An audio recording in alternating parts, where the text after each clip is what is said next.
এক চান্সেই ডাক্তারির র্যাঙ্ক, বাকিপুরের গর্ব এমডি সাইমনুল হক।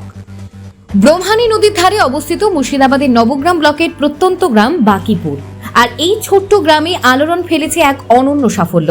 গ্রামের ছেলে এমডি সাইমনুল হক এবারে নিট 2025 পরীক্ষায় একবারই সুযোগ পেয়ে অল ইন্ডিয়া 26,112 র্যাঙ্ক করে গোটা এলাকার মুখ উজ্জ্বল করেছে। ছোট থেকেই মেধাবী সাইমনুল পড়াশোনা শুরু করেছিল নিজ গ্রামের বাকিপুর নজরুল বিদ্যাপীঠে ক্লাস 8 পর্যন্ত। এরপর সে ভর্তি হয় আল আমিন মিশনের খলদপুর ক্যাম্পাসে, যেখানে সে এবারের উচ্চ মাধ্যমিক পরীক্ষায় রাজ্য স্তরে 18তম স্থান অধিকার করে। 500-র মধ্যে 480 নম্বর অর্থাৎ 96%। সেখান থেকে সে নিট পরীক্ষায় বসে এবং 720-র মধ্যে 527 নম্বর পেয়ে সফলভাবে ডাক্তারির র্যাঙ্ক অর্জন করে। এই সাফল্যের খবরে গ্রামে পৌঁছতেই বাকিপুর জুড়ে খুশির হাওয়া। গ্রামের স্কুল বাকিপুর নজরুল বিদ্যাপীঠের পক্ষ থেকে তাকে সম্বর্ধনা দেওয়া হয়। অনুষ্ঠানে প্রধান শিক্ষক নূর আলী নিজে সাইমনুলের হাতে একটি স্টেথোস্কোপ তুলে দেন, যেন ভবিষ্যতে সে গ্রাম ও গ্রামের মানুষকে মনে রাখে এবং চিকিৎসার মাধ্যমে সমাজসেবা করতে পারে। সম্বর্ধনায় এলাকার আরও অনেকে সাইমনুলকে উপহার দিচ্ছে, শুভেচ্ছা জানান। গর্বিত বাবা মা, ভাই বোন ও আত্মীয়রা একে একে মিষ্টিমুখ করান। তাদেরকে তো আমার রেজাল্ট শুনে তারা অনেক খুশি। আমিও তাদের মুখে হাসি দেখে আমি নিজের আমার আলাদা একটা ফিলিংস লাগছে যে আমি যাদের কাছে পড়েছি তাদের মুখে হাসি ফোটাতে পেরেছি, তাদের গর্বের আমি হয়ে উঠতে পেরেছি। সেই জন্য আমার একটা ভিতর থেকে একটা আলাদা একটা অনুভূতি আসছে। আমার নিজের খুব খুশি আমি। কত স্কোর করেছো তুমি? আমি 720-র মধ্যে 527 পেয়েছি। All India rank 26,112। আচ্ছা, এই বছরই উচ্চ মাধ্যমিক দিয়েছি। উচ্চ মাধ্যমিকে 480 পেয়েছি, 480 96%। আর পশ্চিমবাংলার মধ্যে র্যাঙ্ক 18। এই যে প্রথম পেলে কতটা গর্ববোধ মনে করছো? গর্ববোধ আলহামদুলিল্লাহ, সবে আল্লাহ যে আমাদের রব আছেন, প্রত্যেকে তারই ইচ্ছাই সব কিছু। তো আমি নিজে চেষ্টা করেছি। আমার ক্লাস 11 থেকেই আমাদের যে আল আমিন মিশনে একটা স্পেশাল ব্যাচ রাখা হয়েছিল T40 বলে, সেই ব্যাচে 11 থেকেই কোচিং দেওয়া হতো এর নিটের জন্য। তো সেই কোচিং আর আমি নিজে প্র্যাকটিস, তারপরে টিচারদের সহযোগিতা, সব কিছুর সাহায্যে আমার আজ সেই স্বপ্ন আমার সফল হয়েছে। এখানে কাকে তুমি বেশি গুরুত্ব দেবে এই গ্রামে?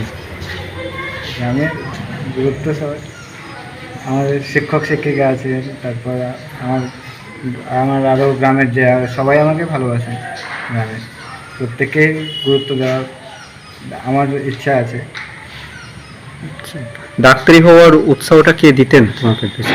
আমার ছোটো থেকেই ইচ্ছা ছিল। আমার মায়ের একবার অসুস্থ হয়েছিলেন, তো আমাকে মা বলেছিলেন মাথায় হাত বুলিয়ে যে তুই বড় হয়ে ডাক্তার হয়ে আমার চিকিৎসা করবি। তো তারপর থেকেও আমার এমনি ইচ্ছা ছিল ডাক্তার হওয়ার, যে জীবনে ডাক্তার প্রথম থেকে একটা স্বপ্ন ছিল যে ডাক্তার হব। এটার মূল কারণ হচ্ছে আমাদের ছাত্র যে নিট পরীক্ষাতে একটা অসাধারণ সাফল্য অর্জন করেছে, তাকে আরও উৎসাহিত করা, ভবিষ্যৎ জীবনে তার সাফল্য কামনা করার জন্য সম্বর্ধনা দেওয়া, তার সঙ্গে আমাদের যারা বর্তমান ছাত্রছাত্রী আছে তাদের সামনেও এটা উদাহরণ হিসেবে তুলে ধরা, তাদেরকে একটু মোটিভেট করা। সেটা অবশ্যই অত্যন্ত ভালো লাগছে, গর্বে আমাদের বুক ভরে যাচ্ছে যে ও এখানে অল্প সময় অবধি থাকলেও সে যে আমাদেরই ছাত্র, এইটা শুনে আমাদের খুব ভালো লাগছে। এবং ও যখনই এখানে বাড়ি আসতো তখনই আমাদের সঙ্গে দেখা করতে আসতো। আমাদের কাছ থেকে ও অন্য মিশনে চলে গেলেও আমাদের সঙ্গে যোগাযোগ ছিল। ও বাড়িতে এসে ওর কোনো হোমওয়ার্ক বা কিছু এরকম কাজ, সেগুলো আমাদেরকে দেখিয়ে নিত। একটা সম্পর্ক আমাদের ছিল এবং তার এই সাফল্যে আমরা অত্যন্ত গর্বিত। কতদূর পড়াশোনা করেছে এখানে? কি আমাদের এখান থেকে ও 8-এর পরে যখন লকডাউন শুরু হয়ে গেল, ক্লাস বন্ধ, স্কুল বন্ধ, সেই সময় তার বাবা তাকে মিশনে ভর্তি করে এবং 1 বছর তার অনলাইনে বাড়ি থেকে ক্লাস করেছিল। পরে বাকিটা ও মিশনে কমপ্লিট করে। আমাদের এখানে সায়েন্সও নেই, মাধ্যমিক অবধি ছিল। মূলত ও 8 অবধি আমাদের ছাত্র। হ্যাঁ, নিশ্চয়ই গর্ববোধ মনেই হবে, কারণ আমার ছেলেকে ছোট থেকে আমরা মানুষ করেছি। ও ছোট থেকে ওর অনেক প্রতিভা ছিল, খেলাধুলা ছিল। ওই নদীর বালির চরে নিজে খেলতে গিয়ে জিমন্যাস্টিক করতে গিয়ে রাজ্য লেভেলে সার্টিফিকেট পেয়েছে। গানে অনেক সার্টিফিকেট আছে, নাচও প্রথম থেকে শিখেছিল, তারপর ছবি আঁকাও শিখেছিল, তারপর এই মিশনে পাঠালেন যে ডাক্তার হয়, এগুলো তো ঠিক ইনকামের পেশা নয়। তো আমাদের টার্গেট ছিল যে মানুষের সেবা যাতে করতে পারে, মানুষের জন্য মানুষের সেবা করে, তো বড় গর্বের বিষয়। তো আমি ভীষণ খুশি যে ও মাধ্যমিকেও যা রেজাল্ট করেছে খুশি, উচ্চ মাধ্যমিকে ভেবেছিলাম হয়তো 90% পাবে, সেখানে 96% পেয়েছে, ওয়েস্ট বেঙ্গলে 18 র্যাঙ্ক করেছে। এতে আমি অত্যন্ত খুশি। অনেকে হয়তো ভাবে আরও রেজাল্ট, না, যথেষ্ট রেজাল্ট। আর আমার সন্দেহ ছিল যে রানিংয়ে পাবে কিনা, এই বছর উচ্চ মাধ্যমিক, এই বছরই নিট, তো রানিংয়েও ও নিট ক্র্যাক করেছে এবং রানিংয়ে ও MBBS পাবে। এই জন্য আমি ভীষণভাবে গর্বিত এবং আমার ছেলের প্রতি আমার যে আশা, সে আশা পরিপূর্ণ হয়েছে আমার। এটা পড়াশোনায় কোনো চাপ দেওয়া হতো বা কিছু না, নিজেই যেটুকু করতো? ও পড়াশোনা নিজের দায়িত্বে নিজেই পড়াশোনা করতো। ও মিশনে থাকতো, বাড়িতে থাকাকালীন আমরা গাইড দিতাম যে একটু এইভাবে পড়ো, ওইভাবে পড়ো, কিন্তু ওর নিজের পড়া নিজেই পড়ে। নিজের পড়া না পড়লে বাইরে থেকে চাপ দিয়ে পড়ানো যায় না। কতক্ষণ পড়াশোনা করতো আপনি? কতক্ষণ রুটিন মাফিক ওদের পড়াশোনা করতো, যে টাইমে ঘুমাতো, পড়ার টাইমে পড়তো, খেলার টাইমে খেলতো, সবই করতো। ও যে একদম 24 ঘন্টা মাথা গুঁজে থাকতো তা কিন্তু নয়, সব কাজই করতো। ও কিন্তু শুধু পড়াশোনাই যে করেছে না, ও অন্যান্য কাজও জানে, মাঠের কাজ, চাষের কাজ, বাড়ির অন্যান্য কাজ, এমন কোনো কাজ নেই যে ও জানে না, সব কাজই জানে। গ্রামের ছেলে যা যা জানার দরকার সবই জানে। আজকে স্কুল থেকে একটা সম্মান দেওয়া হলো, বিশেষ করে স্টেথোস্কোপ দেওয়া হলো, যেটা ডাক্তারদের এক বড় পাওনা, কি বলবেন? হ্যাঁ, স্টেথোস্কোপটা দিয়েছে ও চিকিৎসা করার জন্য। আমি চাই যে আমার ছেলে শুধু টাকা রোজগারের জন্য ডাক্তার হোক তা নয়, ওই স্টেথোস্কোপ যেন মানে সম্মানটা যেন মর্যাদা রক্ষা করে, যাতে গোটা গ্রামের মানুষকে চিকিৎসা করতে পারে, গরিব মানুষের পাশে দাঁড়াতে পারে। শুধু অর্থ রোজগারের জন্য ডাক্তার হবে এটা আমি চাই না। ও আমার একটাই বক্তব্য, মানুষের মতো মানুষ হোক, ডাক্তারের মতো ডাক্তার হোক, খারাপ যেন চরিত্র খারাপ না হয়, টাকা পয়সা পেয়ে যেন মানবিকতা থেকে বিচ্ছিন্ন না হয়, ও যেন মানুষের মতো মানুষ থাকে, এইটা আমার আশা। মিশন থেকে এখন কি বলছে? মিশন থেকে, হ্যাঁ, মিশন খুব গর্বিত। মিশনের যে যত ছেলে মেয়ে আছে তারা তো সবাই পায়নি, এদের মধ্যে এরা পেয়েছে। মিশন থেকে ডেকেছিল, এদেরকে সম্মান করেছে, মিশন এদের ছবি তুলেছে, সেই জন্য মিশনও খুব গর্ববোধ করেছে যে ভালো ছেলে হিসাবে। মিশনও খুব খুশি এদের রেজাল্টে, এদেরকে ডেকেছিল মিশন। কোন মিশনে পড়তো ও? আলামিন মিশন, যেটা সেই মিশনের যে হেড অফিস খলতপুর, তারকেশ্বর থেকে 20 কিলোমিটার দূরে, তারকেশ্বর যে মন্দির আছে ওখান থেকে। তো ওই হেড অফিসে ওইখানের যে ক্যাম্পাস, সেই ক্যাম্পাসে ও ভর্তি, একদম গোড়া থেকে, ক্লাস 9 থেকে। ও 9-এ আমাদের স্কুলে লকডাউন শুরু হয়ে যায়, তখন ছেলে মেয়েদের মতিগতি পড়াশোনা মার খেয়ে যায়, সেই জন্য ওকে আরও মিশনে দিয়েছিলাম যে পড়াশোনাটা অন্তত একটু হবে, সেই জন্য দিলাম। স্কুল তখন দেখো অন্ধকার, সমস্ত স্কুলগুলোতে ক্লাস সব বন্ধ, বেগতিক দেখে ওকে মিশনে আমি পাঠিয়েছিলাম। আমার ছেলে ছোট থেকেই পড়াশোনায় খুব ভালো, কিন্তু এই হাই স্কুলে পড়তো, হঠাৎ আমাদের মনে জাগলো যে মিশনে ভর্তি করি, জেনে আমরা ভর্তি করলাম। মিশনের নাম কি ছিল? আলামিন মিশন, খলতপুরি, তারকেশ্বরে গেছি। আচ্ছা, সেখানে আমাদের ইচ্ছা ছিল যে ওখানে গেলে আমার ছেলে কিছু হবে। আমাদের ছোট থেকে ওরও ইচ্ছা ছিল যে মা আমরা কোনো অসুস্থ হলে কিছু হলে বলতো মা আমি ডাক্তার হবো। হ্যাঁ, আমাদেরও স্বপ্ন ছিল, ইচ্ছা ছিল, সেটা আমাদের আজকে পূর্ণ হয়েছে।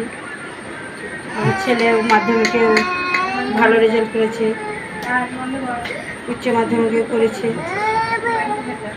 উচ্চ মাধ্যমিকে 480 পেয়েছে, মাধ্যমিকে 669 পেয়েছে। পড়াশোনার ওপর আলাদা ইন্টারেস্ট ছিল, মানে প্রথম থেকেই দেখেছি, জন্মের পর থেকেই যে ছোট বাচ্চা অবস্থায় যে সহজাত বৈশিষ্ট্য থাকে কিছু বাচ্চার মধ্যে, আমি ধরো অনেক বড়, তো ওর মধ্যে দেখতে পেতাম যে পড়াশোনার ওপর একটা যে শিক্ষার জিনিসের ওপর একটা আলাদা ইন্টারেস্ট থাকে বা গুণগান থাকে একটা বাচ্চার, একটা স্টুডেন্টের, সেই গুণগুলো সবই ওর মধ্যে ছিল।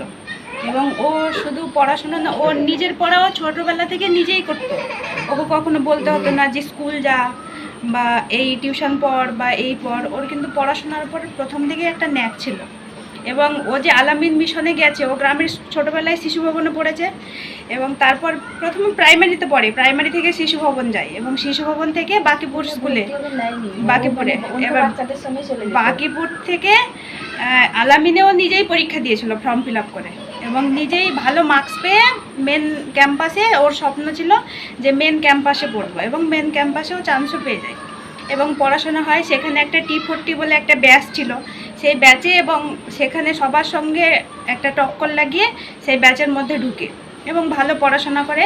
আমাদের অনেক ইচ্ছে ছিল, স্বপ্ন ছিল, তো আপনারা আমরা খুব গর্বিত। যে জিমন্যাস্টিক করতো এবং জিমন্যাস্টিকেও রাজ্যে গেছে এবং জিমন্যাস্টিকের পাশাপাশি ও খুব সুন্দর আর্ট করতো এবং গানও করতো। ও নিজে সবই করতো। ওর নিজের একটা আলাদা চাহিদা ছিল শিক্ষা নিয়ে এবং অনেক বাড়ির লোকের ইচ্ছে ছিল, স্বপ্ন ছিল। আমার আব্বা অনেক পরিশ্রম করেছে, অনেক স্বপ্ন দেখেছে, অনেক দিন ওর কাছে গেছে, সপ্তাহে মাসে যখনই সুযোগ পেয়েছে ওর পেছনে অনেক সময় দিয়েছে।